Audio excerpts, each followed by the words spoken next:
Terima kasih atas waktunya. Apakah suara saya terdengar jelas?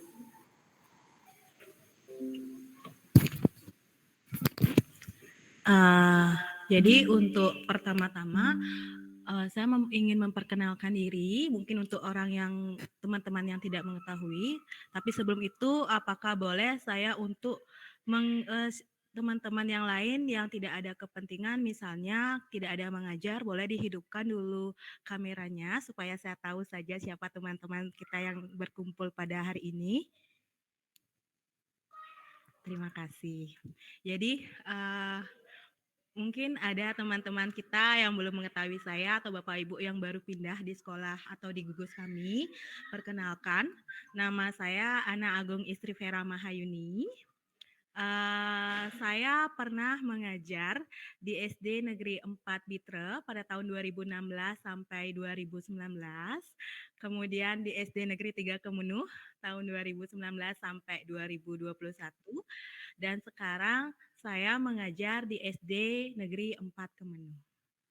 Jadi pada kesempatan kali ini saya diberikan kesempatan untuk melakukan diseminasi budaya positif di Gugus 2 Sukawati. Jadi mungkin banyak teman-teman yang bertanya untuk apa saya mengikuti kegiatan ini. Jadi tujuan dari kegiatan yang telah kita ikuti hari ini itu adalah berbagi informasi ya.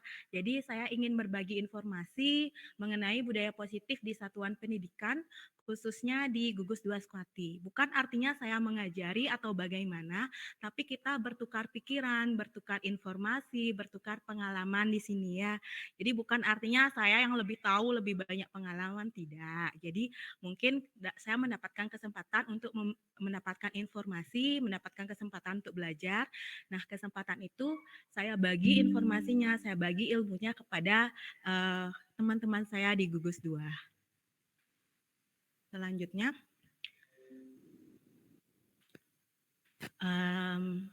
untuk hari ini, saya akan menjelaskan tentang disiplin positif dan nilai kebajikan universal. Sekarang coba kita lakukan kegiatan berikut ini. Diangkat tangannya, semuanya boleh. Kalau yang tidak sedang mengajar, dipersilakan ya. Kalau ada yang kepentingan bisa dimatikan kameranya. Jadi kita angkat tangannya, kepalkan tangan Bapak Ibu. Oke.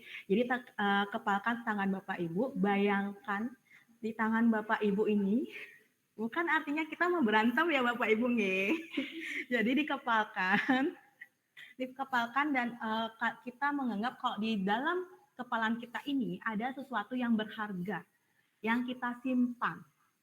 Jadi di kepalan ini kita memiliki sesuatu yang berharga yang kita simpan. Saat kita harus menjaganya sekuat tenaga. Jadi karena ini tuh penting dalam hidup kita. Jadi jika salah satu rekan kita atau teman-teman kita, keluarga kita mencoba dengan segala cara membuka dan ingin mengambil sesuatu yang berharga pada kepalan tangan kita, apa yang akan Bapak Ibu lakukan? Silakan, siapa yang mau memberikan komentarnya, dipersilakan yang angkat tangan terlebih dahulu. Nggih, boleh raise hand atau bagaimana, atau bisa diketik di kolom chat nggih. Yang tunjuk mantan nggih Pak Jaya Upeksa mungkin bisa membantu. Jadi kalau ada yang ingin membuka Pak kepalan Bapak, apakah Bapak akan membukanya atau tidak gitu? Ya mungkin sedikit dari saya. Jika ada sesuatu yang berharga yang saya pegang, kemudian ada teman yang ingin membuka, tentu akan tetap saya pertahankan dengan segala cara. Jadi sesuatu yang berharga itu akan tetap ada di tangan saya dan tidak boleh ada yang bisa merebutnya. Gitu kira-kira Bu Agung. Oke, terima kasih atas komentarnya Bapak Nge. Jadi benar seperti apa yang dikatakan oleh Pak Komang. Jadi kalau ada sesuatu yang berharga, kalau ada yang mengambil atau ingin membukanya, kita tidak akan memberikannya. Kenapa? Karena yang memegang kontrol itu untuk memberikan dan tidak memberikan, untuk menutup dan membuka kepalan tangan adalah diri kita sendiri. Jadi kalau misalnya kita memiliki sesuatu yang berharga, ada yang ingin mengambilnya, itu adalah kontrol kita untuk tidak memberikan. Gitu ya. Jadi kalau kita bisa lihat, jadi itu namanya kontrol. Ya, jadi menurut Dr. William Glasser, jadi dalam teori pilihannya bahwa manusia itu bisa mengendalikan diri. Kontrol perilaku seseorang hanya dapat dikendalikan oleh orang itu sendiri. Seperti tadi yang disampaikan sama Pak Komang. Jadi saya tidak akan membukanya, Bu. Bu Gong, nggak bisa ya, karena kontrolnya ada pada diri kita sendiri. Kita tidak bisa mengontrol orang lain, tindakan dari orang lain. Yang bisa kita kontrol adalah tindakan kita, perilaku kita, serta reaksi kita terhadap tindakan orang lain. Jadi itu yang disebut dengan kontrol. Ya, jadi kontrol itu tuh mengusulkan bahwa manusia itu bisa mengendalikan diri. Apa yang bisa kita kendalikan? Sama seperti some things are up to us and something are not up to us. Jadi ada beberapa yang bisa kita kontrol tergantung pada kita. Ada sesuatu yang tidak bisa kita kontrol, tidak tergantung pada kita. Seperti itu Bapak Ibu. Jadi itu makna kontrolnya. Saya lanjutkan ke teori motivasi, hukuman, dan penghargaan restitusi. Nah, sekarang saya bertanya, apa alasan Bapak dan Ibu itu datang pagi ke sekolah? Ya, silakan dijawab dalam link Mentimeter ini. Nanti saya kopikan linknya di kolom chat nih, silakan nanti dijawab linknya. Kenapa sih saya datang pagi ke sekolah tidak terlambat, kemudian saya kenapa harus datang dari awal ke sekolah, alasannya apa nih? Silakan diklik link Mentimeternya, nanti saya akan lihat jawaban dari Bapak Ibu Guru. Minta tolong dijawab, karena tidak dijawab nanti apa yang akan dibahas. Kita tidak tahu alasan Ibu dan Bapak datang pagi ke sekolah, Kenten.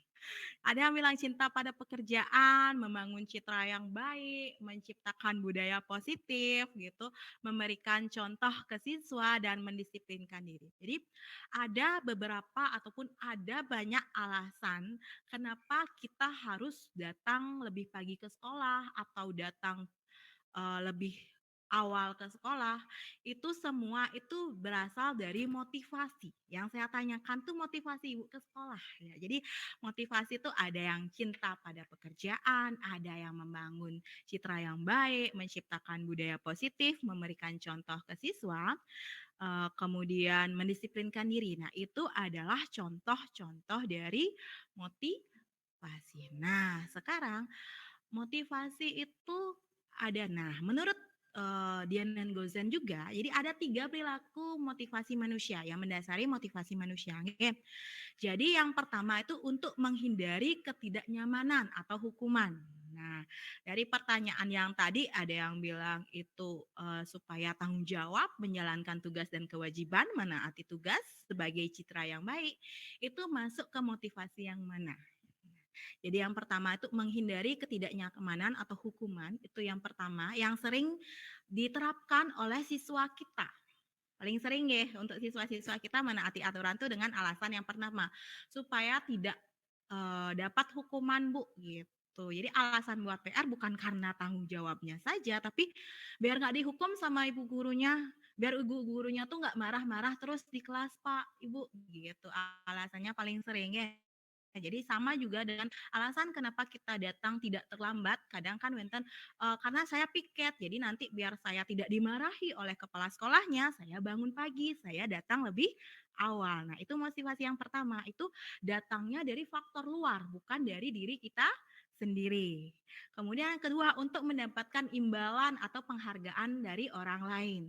Supaya citra saya baik, Bu. Ada yang jawab gitu tadi kan, supaya citranya baik. Nah, itu juga faktor dari luar, supaya orang lain beranggapan kita itu rajin gitu. Jadi kalau siswa juga seperti itu. Dia kalau kadang kalau Kak tahu ya kalau siswa yang lain, kalau di siswa saya mungkin karena saya belum terlalu baik untuk menerapkannya ini. Jadi kadang kalau siswanya kalau saya amati, kalau saya dampingi baru dia melaksanakan piket dengan baik. Kalau kita tinggal ya dia ngobrol gitu. gitu. Banyak yang seperti itu siswanya ya. Dan yang ketiga adalah motivasinya itu untuk menjadi orang yang mereka inginkan dan menghargai diri sendiri dengan nilai-nilai yang mereka percayai. Jadi seperti itu. Saya mempercayai, saya ingin jadi siswa yang disiplin, saya ingin jadi guru yang disiplin, guru yang bertanggung jawab. Jadi itu berasal dari diri kita sendiri, dari faktor intrinsik kita. Sehingga kita tidak akan peduli terhadap pandangan orang lain. Baik itu misalnya kalau saya sih jarang ya kalau tiap hari itu nggak selalu datang pagi gitu. Jadi kalau misalnya ada yang bilang tuh, oh gongnya datang pagi itu pencitraan saja. Karena kalau itu faktornya dari dalam diri saya karena saya bertanggung jawab, saya tidak akan peduli dengan ucapan seperti itu gitu. Jadi itu yang membedakan motivasi. Jadi kalau udah dalam diri, mau orang lain bilang A sampai Z, kita tidak akan peduli. Seperti itu. Tidak akan menurunkan nilai-nilai yang kita percayai. Oke, itu adalah perilaku motivasi ataupun 3 motivasi menurut Diana Gozen. Ya. Kemudian selanjutnya, nah ini yang paling sering kita lakukan, hukuman, konsekuensi, dan restitusi. Saya tidak akan membenarkan ataupun menyalahkan karena kita sebagai guru memiliki teknik mengajar yang berbeda dari kasus tersebut. Tapi kita renungkan kembali. Jadi kita akan belajar kembali apakah tindakan yang kita berikan kepada siswanya ataupun menurut teori kontrol kita yang tadi saya sudah bilang untuk teori kontrol, kita tidak bisa mengontrol siswa kita saat si Iva itu belajar matematika dia menggambar, kita tidak bisa mengontrol itu untuk ingat tadi kan ilusi seolah-olah guru bisa mengontrol ataupun memaksa siswa. Tapi pada kenyataannya itu tidak bisa. Yang bisa kita kontrol adalah bagaimana cara respon kita, tanggapan kita, tindakan kita terhadap perilaku yang diberikan oleh Iva tersebut. Nah, sekarang kita belajar perilaku apa yang harus kita, tanggapan apa yang harus kita berikan. Apakah berupa hukuman atau konsekuensi. Ya, kita akan mempelajari materi tentang itu. Oke. Jadi yang pertama, nah ini perbedaan antara hukuman, konsekuensi, dan restitusi. Jadi kita akan lihat dari tindakannya Pak Seno tadi kepada Iva, apakah Pak Seno itu memberikan dia hukuman atau memberikan konsekuensi, malah sebaliknya memberikan restitusi. Jadi bisa kita lihat, yang pertama perbedaannya, kalau hukuman itu sesuatu yang menyakitkan harus terjadi. Kalau menyakitkan artinya itu pasti membekas terhadap siswanya, terhadap diri sendiri, terhadap Iva yang sebagai korban. Kalau konsekuensi itu sesuatu yang harus terjadi. Jadi dia melakukan kegiatan ataupun melakukan suatu tindakan ada konsekuensinya, ada tindakan juga yang harus terjadi. Sedangkan pada restitusi kita memberikan pilihan, tidak memaksa kalau A harus B. Oke, ini dari Ibu siapa ini? Bu Saraswati. Ya, menurut saya sikap dari Pak Seno termasuk hukuman. Nah, termasuk hukuman. Kenapa Ibu? Karena itu tidak cocok diterapkan dalam kasus tersebut. Seharusnya Pak Seno mencari tahu alasan Iva. Ya, kenapa menurutnya hukuman? Karena itu ini. Jadi sesuatu yang harus terjadi itu tidak nyaman untuk murid dalam jangka waktu yang panjang. Jadi itu perbedaan hukuman, konsekuensi, dan restitusi. Sekarang tindakan kita sebagai guru yang tidak bisa kita kontrol perilaku siswanya, yang kita kontrol itu adalah perilaku ataupun tanggapan kita terhadap perilaku siswa. Jadi apa yang akan kita berikan kepada siswa? Apakah Bapak Ibu akan tetap memberikan hukuman atau Bapak Ibu akan memberikan konsekuensi dan restitusi? Itu tergantung pada diri Bapak Ibu. Karena kontrolnya ada di kita, diri kita sendiri. Perilaku anak mungkin salah, tapi tanggapan kita kepada anak itu bisa menjadi kesalahan yang lebih besar daripada yang lainnya. Karena itu akan membekas kepada siswa dan akan diingat selanjutnya. Itu materi yang saya sampaikan sudah selesai. Untuk selanjutnya saya kembalikan kepada moderator.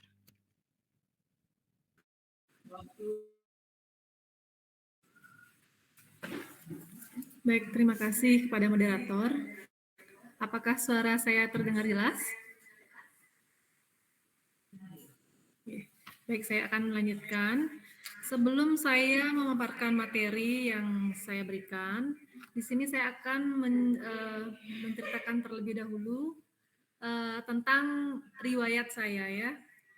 Nama lengkap saya yaitu Ida Ayu Kade Dewi Rosalina. Kemudian riwayat karir saya pada tahun 2011 sampai 2012 saya pernah mengajar di SD Negeri 5 Yembang sebagai honorer. Itu letaknya di negara Jembrana.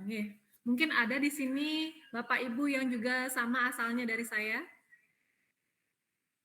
Kalau tidak salah ini ada salah satu dari Ibu Prima ya juga ya. Prima Saraswati juga sama asalnya dari saya. Kemudian ya dia sudah menjawab di kolom chat. Kemudian pada tahun 2012 sampai 2019 saya mengajar di SD Negeri 3 Blege yaitu di Belah Batu. Kemudian setelah diangkat saya mengajar di SD Negeri 6 Kemenuh tahun 2019 sampai sekarang. Ini silakan dilanjutkan. Nah, di sini saya akan menjelaskan mengenai materi tentang kebutuhan dasar manusia dan dunia berkualitas.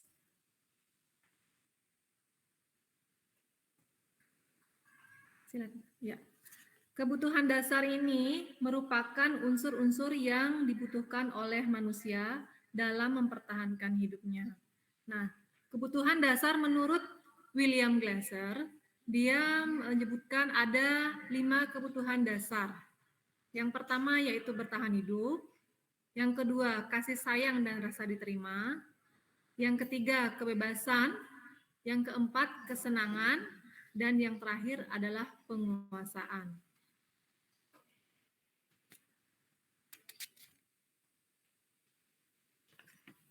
Baik, saya akan melanjutkan. Di sini kebutuhan dasar untuk bertahan hidup atau sering istilahnya adalah survival ya, adalah kebutuhan dasar yang bersifat fisiologis untuk bertahan hidup. Misalnya kesehatan, rumah, dan makanan. Kebutuhan biologis sebagai bagian dari proses reproduksi termasuk juga kebutuhan dasar untuk tetap bertahan hidup. Komponen psikologis pada kebutuhan ini meliputi kebutuhan akan perasaan aman. Kemudian selanjutnya yaitu kebutuhan kasih sayang dan rasa diterima. Anak-anak yang memiliki kebutuhan dasar kasih sayang dan rasa diterima yang tinggi biasanya ingin disukai dan diterima oleh lingkungannya. Mereka juga akrab dengan orang tuanya. Biasanya mereka belajar karena suka pada gurunya. Bagi mereka, teman sebaya sangatlah penting. Mereka juga biasanya suka bekerja dalam kelompok. Nah, setiap orang memiliki keinginan atau kebutuhan untuk diterima oleh semua orang. Namun pada kenyataannya, tidak semua orang menyukai, belum tentu menyukai diri kita. Nah, tapi setiap manusia itu mempunyai rasa untuk diterima, seperti itu. Kemudian yang berikutnya adalah kebutuhan dasar penguasaan. Anak-anak yang memiliki kebutuhan dasar akan penguasaan yang tinggi biasanya selalu ingin menjadi pemimpin. Juga suka mengamati sebelum mencoba hal baru dan merasa kecewa bila melakukan kesalahan. Mereka juga biasanya rapi dan sistematik dan selalu ingin mencapai yang terbaik. Kemudian kebutuhan dasar kebebasan yaitu kebutuhan untuk kemandirian, otonomi, memiliki pilihan, dan mampu mengendalikan arah hidup seseorang. Anak-anak dengan kebutuhan kebebasan yang tinggi menginginkan pilihan. Mereka perlu banyak bergerak, suka mencoba-coba, tidak terlalu terpengaruh orang lain, dan senang mencoba hal baru dan menarik. Kemudian kebutuhan yang berikutnya adalah kesenangan. Anak-anak dengan kebutuhan dasar kesenangan yang tinggi biasanya ingin menikmati apa yang dilakukan. Mereka juga bisa berkonsentrasi tinggi saat mengerjakan hal yang disenangi. Mereka suka permainan dan suka mengoleksi barang, suka bergurau atau bercanda, suka melucu, dan juga menggemaskan. Bahkan saat mereka bertingkah laku buruk, mereka masih terlihat sangat lucu ya. Mungkin di sini Bapak Ibu bagi yang sudah punya anak, ketika anaknya masih kecil ya, walaupun mereka berbuat kesalahan, mungkin anak-anak kita itu melakukan kesalahan, tapi kita sebagai orang tua pasti melihat tingkah anak kita itu menggemaskan atau lucu ya. Sebagai orang tua itu merasa senang atau bangga anaknya itu bisa melakukan hal-hal yang di luar dari ekspektasi mereka. Baik, selanjutnya silakan. Nah, di sini saya memiliki pernyataan ya. Kalian bisa menjawab pernyataan tersebut pada Mentimeter. Ya, linknya nanti saya akan share di kolom chat. Silahkan dijawab sesuai dengan kebutuhan dasar yang saya jelaskan tadi. Saya berikan waktu mungkin 1 menit sampai 2 menit untuk menjawab.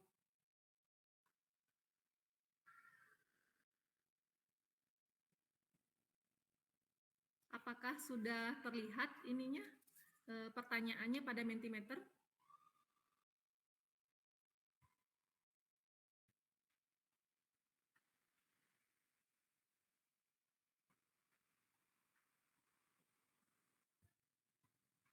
Nah, di sana yang pertama itu ada pernyataan aku senang main kejar-kejaran dengan ibu guru. Seru ya. Apakah ini termasuk kebutuhan dasar yang mana ya? Silahkan dijawab boleh melalui kolom chat maupun melalui Mentimeter. Banyak satu orang yang sudah menjawab kesenangan.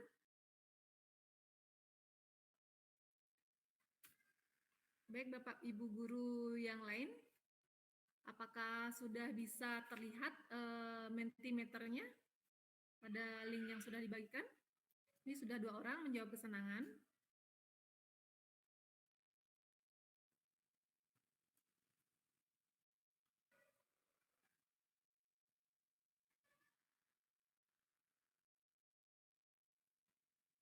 Ada lagi? Mungkin di kolom chat bisa langsung dijawabnya, tidak usah membuka linknya.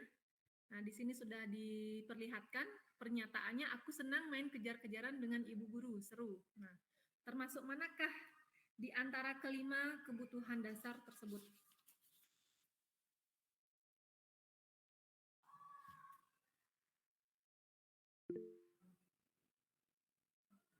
Ya, Ibu Agnes Rivera juga ikut menjawab ya, kesenangan. Ya. Yang lain bagaimana?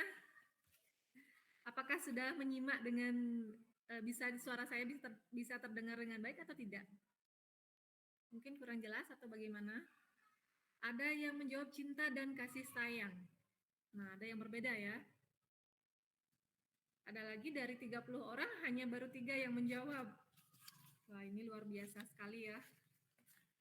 Mungkin yang lain sedang sibuk mengerjakan sesuatu, tapi tidak apa-apa. Saya menghargai dan saya sangat berterima kasih atas kehadiran dari Bapak Ibu semua. Sudah mau menghadiri diseminasi ini. Ya, sudah 3 orang menjawab kesenangan. Baik, untuk mempersingkat waktu, saya akan menjawab atau menjelaskan ya. Nah, di sini pernyataan aku senang main kejar-kejaran dengan ibu guru, ini termasuk kebutuhan dasar kesenangan ya. Jadi anak-anak itu menikmati apa yang dia lakukan. Ada perasaan senang di sini. Di sini ada kata senangnya ya. Dia menikmati apa yang dia lakukan. Kemudian dia juga berkonsentrasi tinggi saat mengerjakan hal yang dia senangi. Berarti pernyataan ini menggambarkan kebutuhan dasar kesenangan. Baik, untuk pernyataan yang berikutnya. Nah, di sini ada pernyataan, ibu guru bilang, aku tidak boleh bersenandung sewaktu mengerjakan tugas. Katanya kelas harus tenang, tidak ada suara. Kan enggak seru jadinya.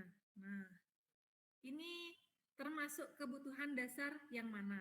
Kira-kira kalau menurut Bapak Ibu, apakah termasuk kesenangan, kebebasan, cinta kasih sayang, atau kebutuhan dasar yang lain? Silahkan dijawab di kolom chat. Ya Pak Jayo Peksa, ini pertanyaan nomor 1 apa nomor 2 nih Pak? Tadi jawab kebebasan. Pertanyaan nomor 2, nomor 1 nomor tadi di 2 ya. Mentimeter. Nomor 2 kebebasan menurut Pak Jayo Peksa adalah kebebasan. Terus yang lain? Silakan jawab di kolom chat saja biar saya bacakan satu-satu nanti. Yang sangat aktif di sini saya lihat adalah Pak Jaya dengan Ibu Saraswati ya. Seperti sambil mengerjakan tugas yang lain bisa juga berkonsentrasi di sini. Hebat sekali ya Bapak Ibu. Ya, ada yang sudah menjawab lagi di Mentimeter adalah kebebasan. Ya, Ibu Desa juga menjawab kebebasannya. Ada yang mungkin menjawab yang lain seperti penguasaan, cinta dan kasih sayang atau kesenangan? Ya, tidak ada ya, semuanya menjawab kebebasan. Nah, di sini memang tepat sekali seperti yang dikatakan oleh pendapat Bapak Jayu Peksa bahwa kebutuhan dasar yang di sini adalah kebutuhan kebebasan. Ya, ini Bu Anggara menjawab juga kebebasan. Ya, jadi kebutuhan kebebasan itu kebutuhan akan kemandirian, otonomi, memiliki pilihan. Nah, padahal si anak itu mungkin dia memiliki pilihan tersendiri, ya. Aku tidak boleh bersenandung. Nah, pada saat dia mengerjakan tugas, dia mungkin sambil bernyanyi-nyanyi, ya. Tapi bu gurunya mengatakan harus tenang, ya. Jadi dia merasa tidak bebas, ya. Setiap anak itu senang memilih apa yang dia sukai, ya. Tidak suka dikekang seperti itu. Anak-anak zaman sekarang itu sangat tidak suka dikekang, ya. Saya pengalaman sendiri mempunyai beberapa orang anak, ya.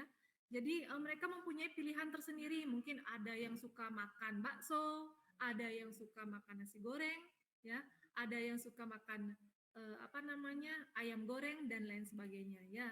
Jadi kebutuhan dasar yang kedua ini, pernyataan kedua ini adalah yang termasuk ke dalam kebutuhan kebebasan.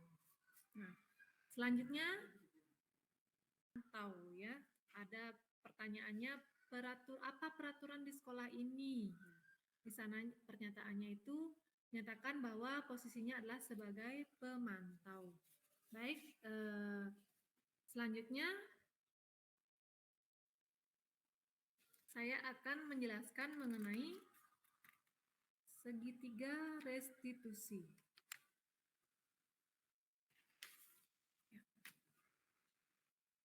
Nah, seperti Bapak Ibu yang kalian lihat pada slide ya, di sini ada gambar di 3 restitusi. Nah, restitusi ini membantu murid untuk jujur pada dirinya sendiri dan mengevaluasi dari dampak kesalahan yang dilakukan. Restitusi memberikan penawaran, bukan paksaan.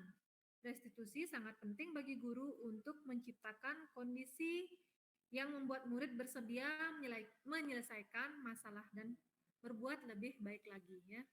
Restitusi di sini menurut Diane Gosen dia menggambarkan 3 langkah ya dari restitusi, yaitu yang pertama adalah menstabilkan identitas dulu, ya.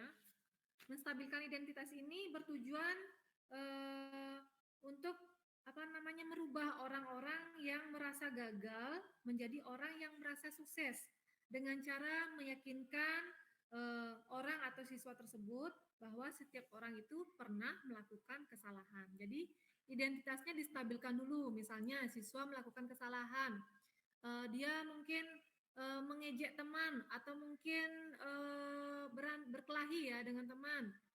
Kita bisa mengatakan kepada siswa tersebut, semua orang pernah melakukan kesalahan. Nah, seperti itu termasuk menstabilkan identitas. Nah, ini teori kontrolnya adalah kita semua akan melakukan hal yang terbaik yang bisa kita lakukan. Ya. Kemudian langkah yang kedua yaitu validasi tindakan yang salah. Nah, pada langkah ini seseorang guru lebih terdahulu memahami kebutuhan dasar yang mendasari tindakan murid tersebut.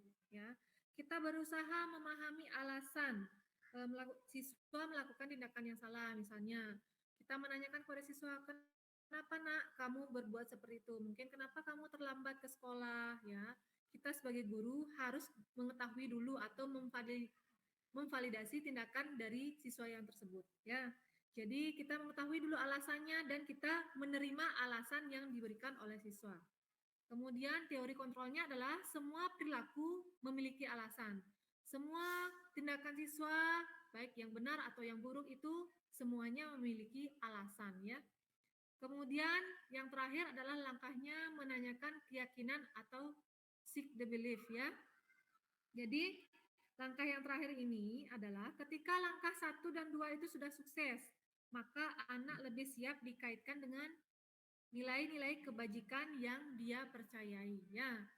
Misalnya kata-kata yang dia seorang guru gunakan ya untuk menanyakan keyakinan ini adalah kita kan sudah membuat keyakinan atau kesepakatan kelas. Kamu misalnya seperti itu ya. Jadi teori kontrol yang masuk di sini adalah kita semua memiliki motivasi internal. Baik, selanjutnya. Nah, tadi sudah saya menjelaskan mengenai segitiga restitusi. Sekarang juga saya mempunyai pernyataan ya pada link Mentimeter. Silahkan dibuka linknya dulu, Bu Gong. Iya.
Baik, mohon izin, terima kasih sebelumnya saya ucapkan kepada Bu Dewayu sebagai moderator, kemudian narasumber kita pagi ini yang luar biasa hebat, Bu Agung Vera dan Bu Dayu.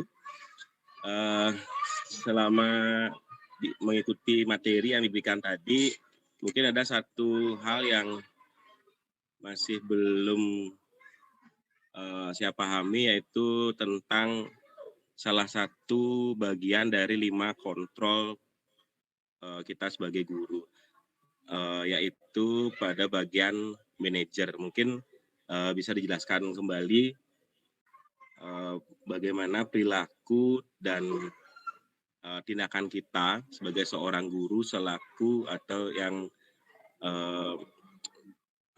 berperan sebagai manajer di sekolah, khususnya untuk mengelola kelas kita. Terima kasih.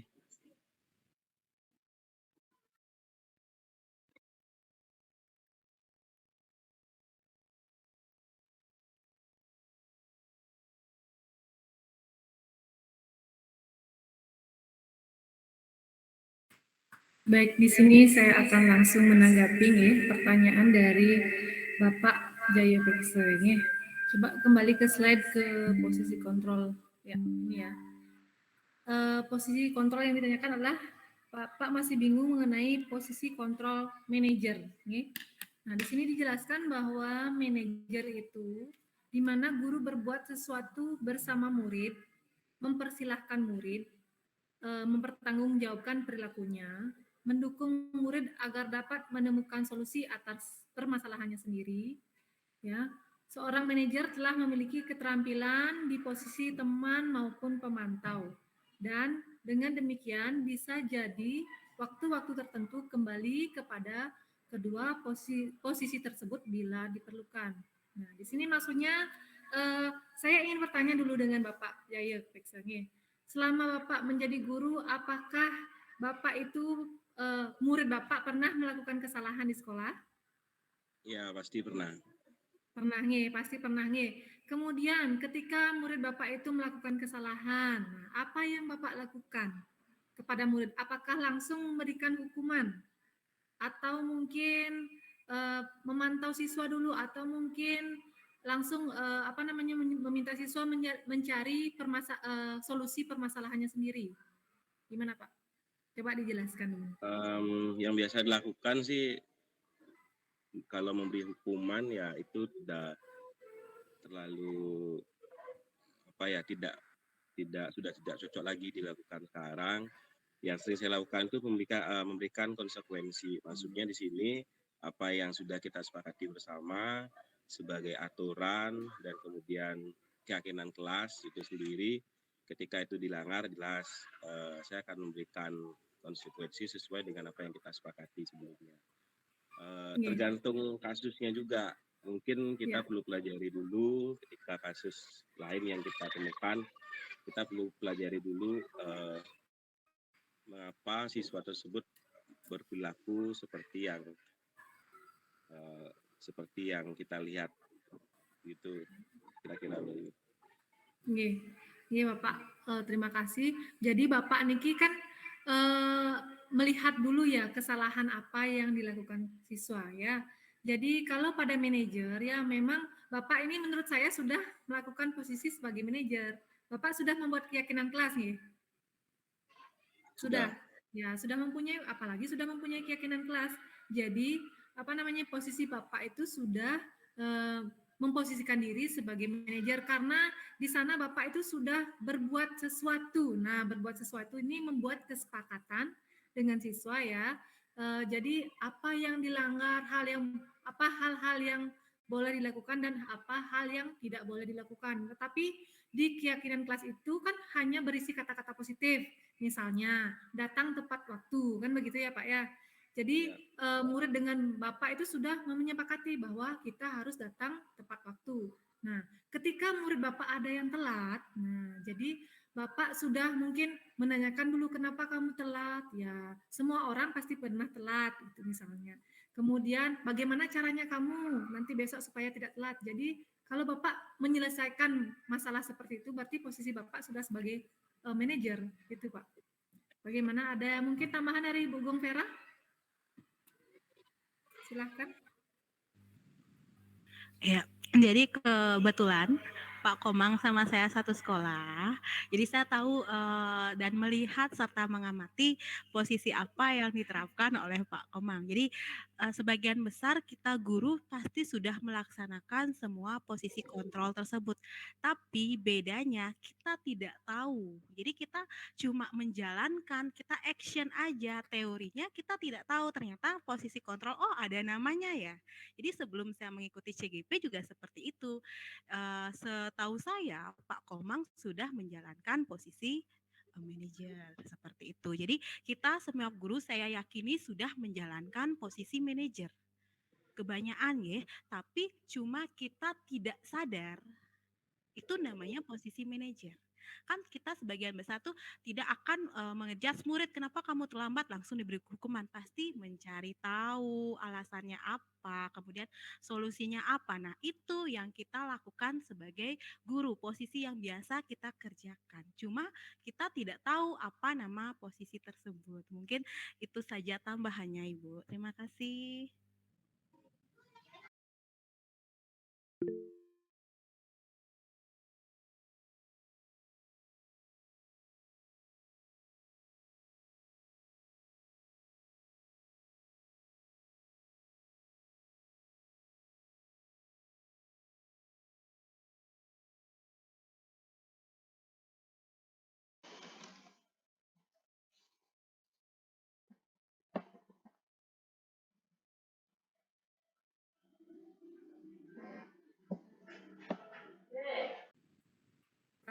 Oke, 1, 2, 3.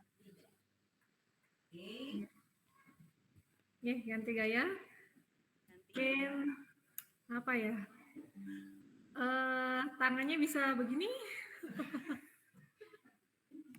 atau mungkin begini. Silakan ya, gini aja ya. Bagus ya. Ya, tangannya. Silakan. 1, 2, 3. Sudah. Terima kasih.